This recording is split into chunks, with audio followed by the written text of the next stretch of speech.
हर नई चीज़ अच्छी लगती है, लेकिन दोस्ती जितनी पुरानी हो उतनी ही खूबसूरत लगती है.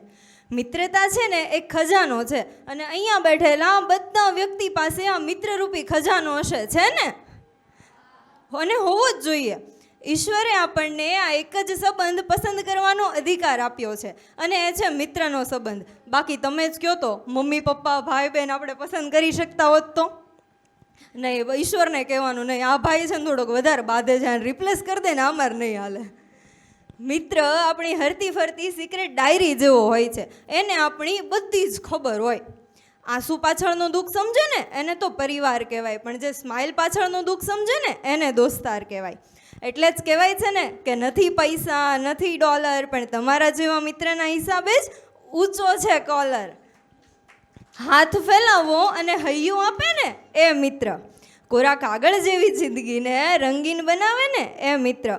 લો બેટરીમાં પાવર બેંકનું કામ કરે ને એ મિત્ર.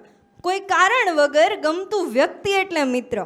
આંગળી પકડીને આગળ ન ચાલે, પણ દુઃખમાં બાવડું પકડીને બાથ ભરે ને એ મિત્ર. મિત્રતા લોહી ચુંબક જેવી હોય છે. આના ઉપરથી મને મારી સ્કૂલનો એક બહુ મસ્ત કિસ્સો યાદ આવે.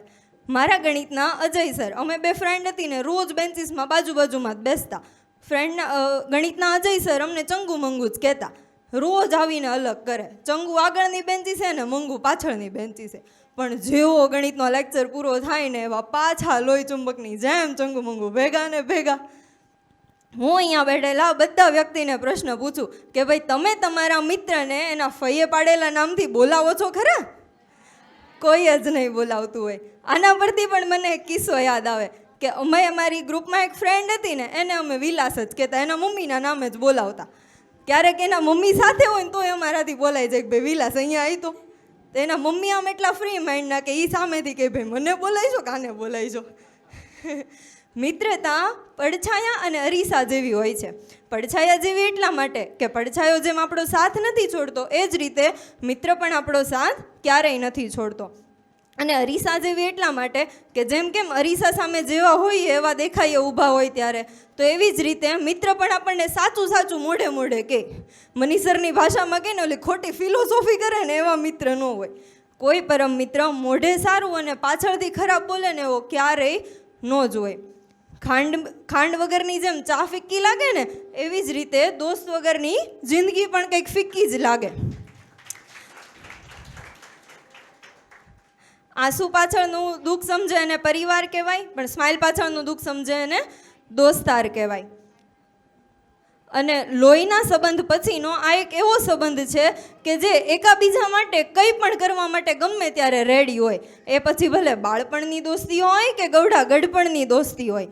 અને આપણે જે વાત કોઈને ન કહી શકતા હોય ને એ આપણા ફ્રેન્ડને કહી દઈએ.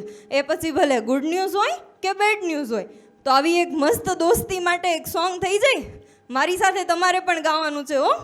યે દોસ્તી હમ નહીં તોડેંગે તોડેંગે દમ મગર તેરા સાથ ના છોડેંગે.